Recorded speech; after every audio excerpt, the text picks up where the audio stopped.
Itong ICI po, kamusta po ang inyong assessment? How is it doing so far? Well, actually, kahapon ay pumunta po sa Independent Commission on Infrastructure ang Makabayan Block. Tayo po ay nagsumite ng sulat sa kanila bilang challenge na seryosohin yung mga mabibigat na alegasyon, hindi lang po ni former Representative Zaldico, pero as corroborated by DPWH Undersecretary Bernardo, and also ng even ni Senator Ping Lacson, no? May mga bahagi ng mga kanilang mga reports or allegations such as the fact of insertions na ina-affirm niya. So, sa atin, no, yes, hindi pa to under oath. Pero nasa rules po ng ICI na pwede po silang magsimula ng motu proprio investigation. Magkusa po sila na may ganitong allegations, meron pong direksyon dapat ng investigation.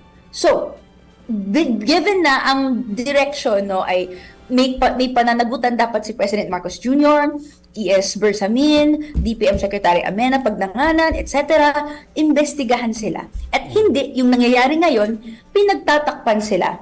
Ina-avoid yung pag-uusap sa kanila. At completely dinidismiss yung sinasabi ni former Representative Zaldico, but giving credence to Yusek Bernardo, which has corroborating claims, no? So para sa atin, dahil may nagtuturo na sa Malacanang, may natatakot na may ma-uncover na mas malaki, na mas makakabiyak ng tiwala ng mamamayan. Okay. And so sa amin, pagsalita natin, lahat ng sangkot dapat managot hanggang sa tuktok, imbestigahan to sa pinakamalawak. Okay. So safe to say, Kong, na sa tingin nyo ay parang hindi okay itong ICI ngayon? Sa atin naman, kaya po kami nag-post ng challenge dahil may nakikita kaming kailangan pang i-fill na gawain at investigasyon. Hinihintay namin ngayon ng ICI sa kanilang sagot, sa tugon, sa aming liham, at syempre yung pagre-report nito sa mamamayan. Siguro isa pang gusto naming ma-improve ng ICI ay yung paano involved yung taong bayan sa pagpapanagot or even sa pag-i-inform sa nangyayari. Dahil may mga hearings, sabi nila, ila-livestream nila, pero pagka mag-request ng executive session, yung subject ng hearings, it will be honored.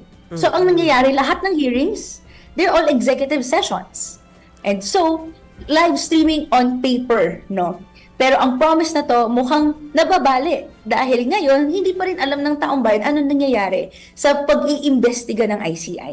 So yun po ang hamon namin. At hinihintay natin yung tugon, pero habang hinihintay natin, ini-encourage natin yung people's investigation. Yung mga organisasyon, yung mga media outfits, gaya po ninyo, gaya po ng PCIJ, etc., ay tuloy-tuloy yung investigasyon.